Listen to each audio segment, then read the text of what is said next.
Apa itu routing? Routing adalah proses memindahkan paket data dari sumber ke destinasinya. Proses ini bisa terjadi untuk berbagai jenis network, mulai dari internet hingga telepon. Tentunya, yang paling terkenal adalah routing. Untuk packet switching network, yaitu digunakan untuk internet. Fungsi routing.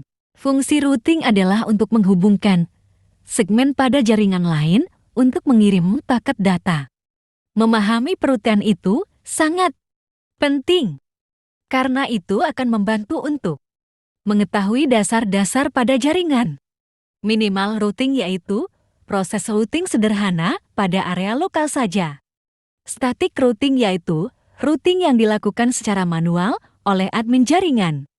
Dynamic routing adalah routing yang dilakukan secara otomatis oleh sebuah router. Klasifikasi jenis protokol routing. 1. RIP Routing Information Protocol. 2. PGP Interior Gateway Routing Protocol. 3. OSPF Open Short Path First. 4. BGRP Enhanced Interior Gateway Routing Protocol. 5. BGP Border Gateway Protocol. 6. Intermediate System to Intermediate System ISIS. Routing dibagi menjadi dua yaitu, routing langsung merupakan sebuah pengalamatan secara langsung menuju alamat tujuan tanpa melalui host lain. Routing tidak langsung merupakan sebuah pengalamatan yang harus melalui alamat host lain sebelum menuju alamat host tujuan. Kelebihan dari static routing, tingkat keamanan yang lebih baik. Proses routing diawasi dengan mudah, manajemen penghalangan dilakukan dengan lebih mudah. Jika terjadi kesalahan routing, maka akan bisa terdeteksi dengan lebih mudah.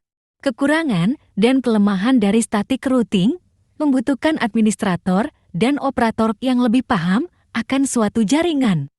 Sulit diterapkan pada jaringan yang menggunakan berskala besar. Proses edit data pada tabel routing dilakukan secara manual saja. Tujuan routing protokol. Router menggunakan protokol routing untuk mengatur informasi yang diterima dari router, mengatur informasi yang diterima dari router-router lain dan interfacenya masing-masing. Sebagaimana yang terjadi di konfigurasi routing L secara manual. Router merupakan alat yang secara cerdas mengetahui route atau perjalanan suatu informasi.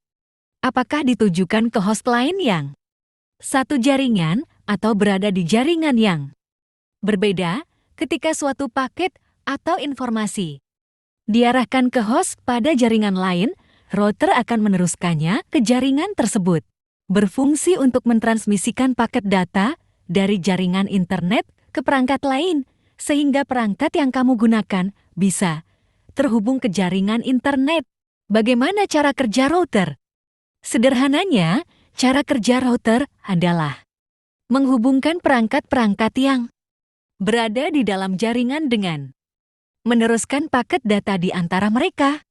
Data ini dapat dikirim dari perangkat satu ke perangkat lain atau dari perangkat ke internet. Jenis-jenis router. Secara umum, jenis router tersebut dikelompokkan dalam dua jenis, yakni router statis dan router dinamis. Router statis. Static router adalah router yang mempunyai tabel routing dengan kondisi statis yang diatur dengan cara manual oleh pihak administrator jaringan. Bagaimana cara menggunakan router Wi-Fi? Di bawah ini, langkah-langkah pemasangan yang perlu kamu perhatikan. 1. Hubungkan modem dengan router. 2. Sambungkan komputer ke router. 3. Membuka admin router dan login. 4. Masukkan informasi mengenai koneksi internet. 5. Setting router. 6. Nyalakan router. 7. Sambungkan jaringan ke perangkat. 8. Terbut jika koneksi mengalami. Sekian penjelasan dari saya tentang routing dan router. Dan terima kasih.